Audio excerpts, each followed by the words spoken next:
Welcome to our channel. Today we how to uninstall Docusaurus tooling in local build folders, complete guide step by step clearly. To uninstall Docusaurus tooling in local build folders, begin by opening your command line interface. First, navigate to the directory where your Docusaurus project is located. You can do this using the cd command followed by the project path. Once you are in the project directory, check for any installed Docusaurus packages. You can do this by running npm list depth equals 0 or yarn list depth equals 0, depending on your package manager. Next, to uninstall Docusaurus, execute the command npm uninstall Docusaurus if you are using npm.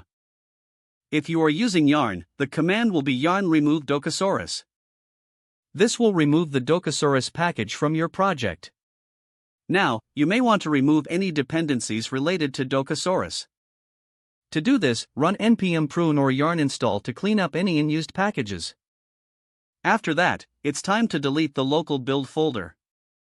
Typically, the build folder is named build and can be found in the root directory of your project.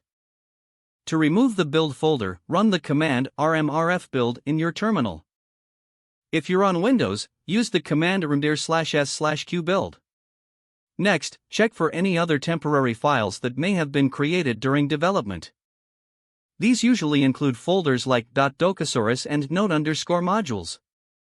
You can remove the .docusaurus folder by using rmrf.docusaurus.